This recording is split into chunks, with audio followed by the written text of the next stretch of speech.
Yes, not too bad. How are Okay. you? Good, I'm fine, thank you. Good to see you again. Yes, it's always lovely to see you. Always Always got a lovely to see you. smile. Yes, and you too. Nice to see you. So, what to tell the audience about some of the things that have sort of been coming up? And I think you're going to share an email, a story from a lady. But the theme of this particular video is actually around internet dating and Yes, love. yes. Or is it love? Well, we'll find out. Yeah. So the only Okay. Yeah, so we've asked audience to send in their emails about stories they would like us to share and discuss about, just as an enlightenment. So we got this one. The gist of the email was that she met this person on the internet, very nice, handsome man who she really fancied. They met up twice outside, had a drink as usual, had a chat, and then the third time he invited her to her house, which she agreed to go because she thought it was a progression of the relationship. hmm, And they went to his house. He actually cooked for her that day. The house is just a normal flat. hmm, They cooked, they sat down and they had a drink, they ate and started talking. And she said he started becoming slightly agitated when he started talking about his exes, hmm, especially an ex that had really wronged him. And he felt he was angry. And he slowly escalated, his anger escalated and escalated. And then she thought, oh, she wanted to go into the bathroom. And she went in the bathroom and she actually saw a machete in the bathroom. And machete. she saw a machete in the bathroom. And she Hey. looked around and she saw another one and she saw another one. And she thought, Mm, oh, goodness gracious, what was she going to do? She came out and then she carried on talking to him as if she was trying to keep her calm. mm, And then she noticed that he went in the bathroom mm. and he was feeling a bit more and more agitated. At this point, he had drunk a few more shots of whiskey that they had. She Mm, started getting worried and she looked at the door. She thought, okay, maybe this is the time to go, but the key wasn't on the door.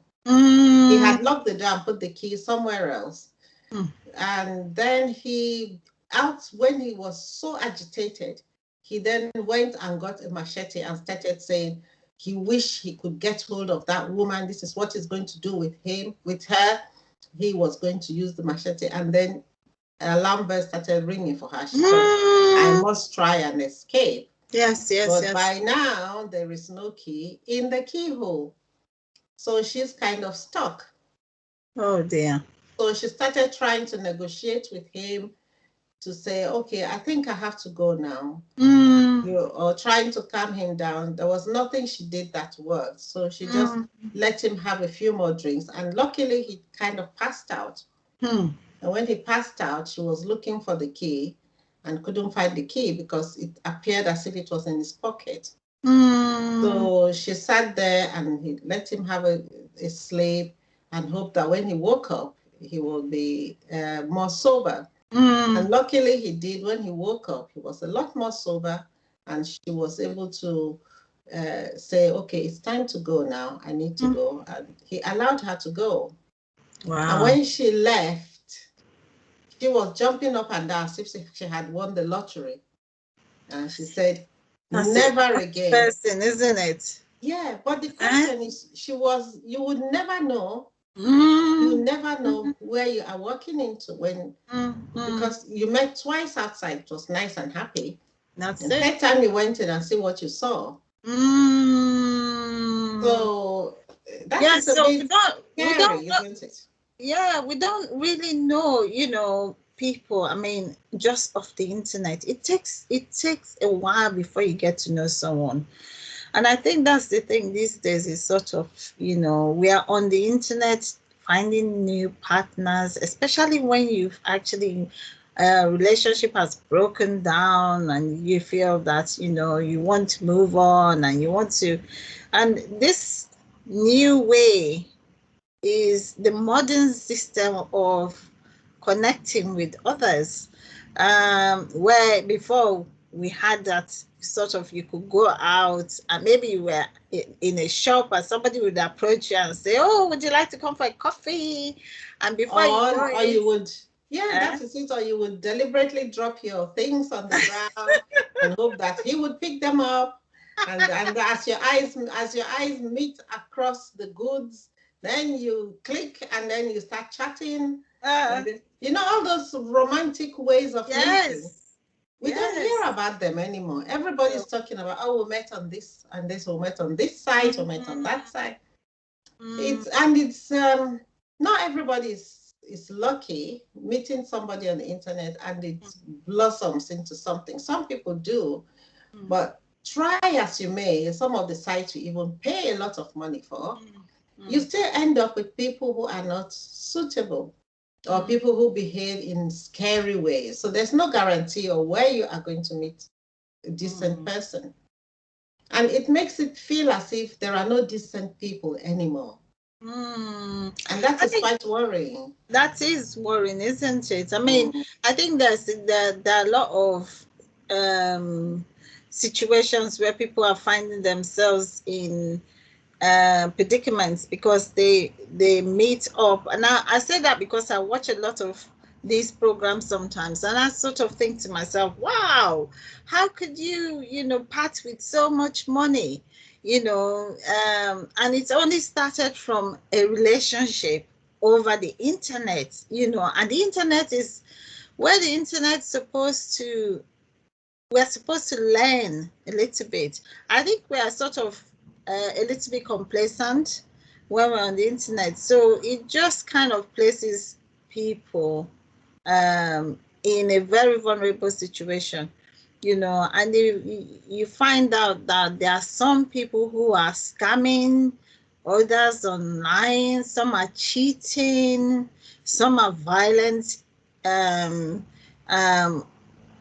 some have even been in and out of jail, There's no guarantee the kind of people you'll meet online. Yeah. It's a big, big lottery. It's like just going and picking some out of millions. And as you said, it is so easy for people to misrepresent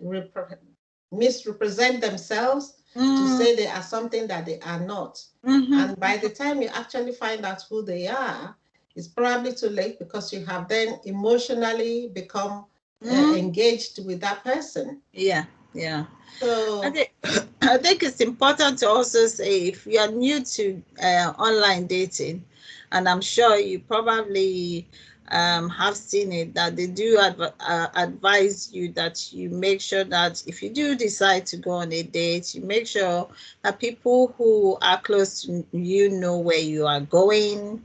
You meet in a public place, and if possible, even just get one of your friends to sit in the area and observe, because you really never know. Like this lady now, she didn't know, did she? Even on the 2 days when the guy seemed all right, it seemed normal for her to actually say, okay, well then maybe he seems right, he seems nice, there was no indicators there that he could do any harm to her.